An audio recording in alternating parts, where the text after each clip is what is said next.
Carl Jung's theory on why you're attracted to bad boys. The heart doesn't just fall for love, it falls for wholeness. That idea comes from the legendary psychiatrist Carl Jung, and it's the key to understanding one of life's most frustrating patterns. Why do the people who barely text back, the ones who radiate an air of danger, feel so impossible to resist? This magnetic pull towards the bad boy can be baffling. You know their trouble, your friends have warned you, but something deep inside just tells you to stay.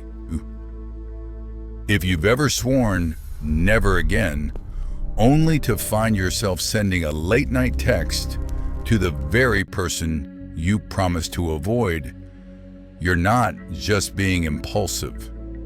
You're running a powerful program in your mind, a blueprint that Jung mapped out a century ago. Today, we're cracking it open.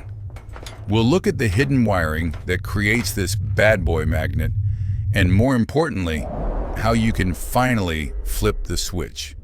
The bad boy archetype. First, let's be clear, who is the bad boy? Think of James Dean in Rebel Without a Cause, or the complex anti-heroes we love on TV. They are rebellious, confident, and emotionally intense.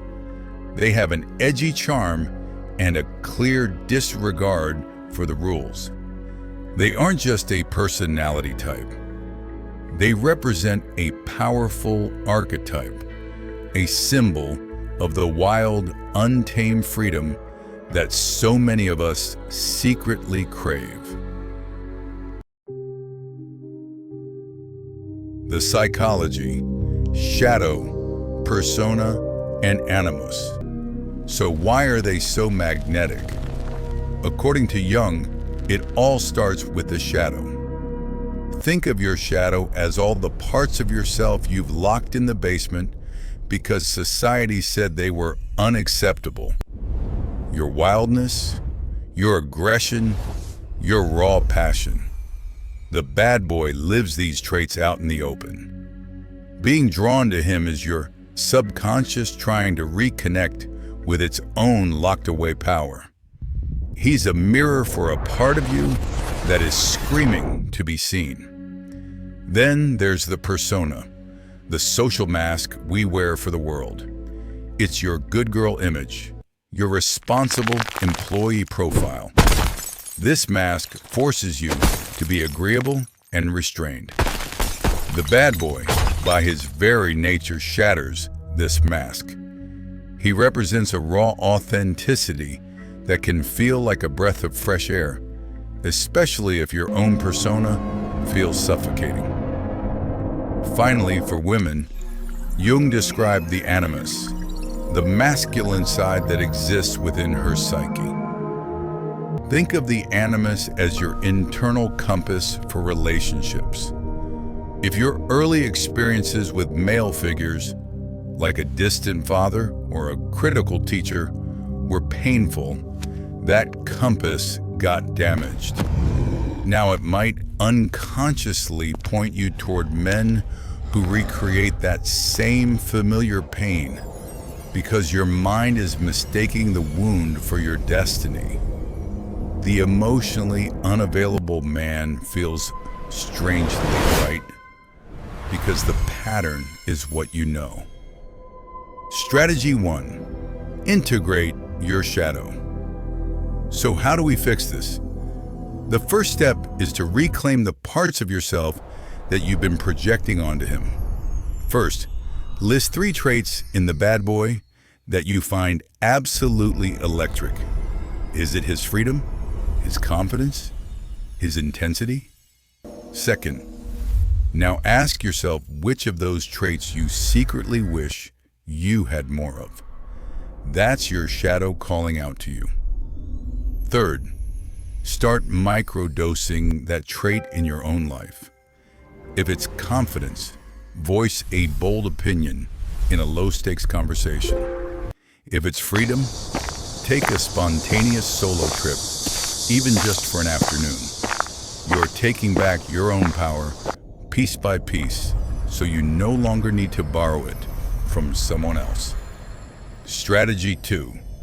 Heal your animus. Next, it's time to heal your inner compass. This means actively rewriting your internal programming. First, acknowledge the old wound. Close your eyes and recall the feeling of abandonment or criticism from a key male figure in your past. Second, now in your mind visualize that same figure offering you warmth and security. Have him say the words you always needed to hear. I am here. You are worthy of commitment. Third, repeat this practice. You are literally building new neural pathways, teaching your inner self to expect support instead of abandonment.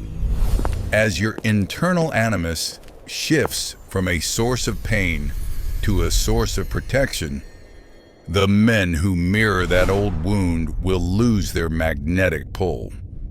From hunt to wholeness. Ultimately, this journey isn't about finding a nice guy to fix you.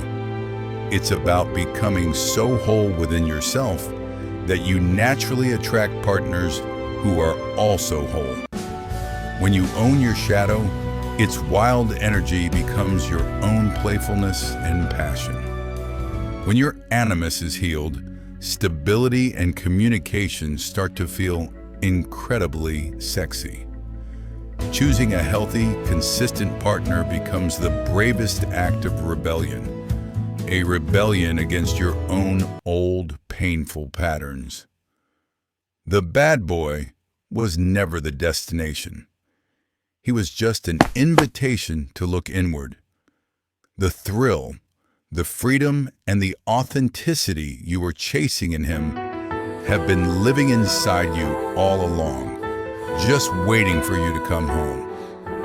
If this rewired something for you, drop a claimed in the comments to let others know they're not alone. And share one shadow trait you're reclaiming this week. Don't forget to subscribe for more insights that turn self-discovery into genuine empowerment.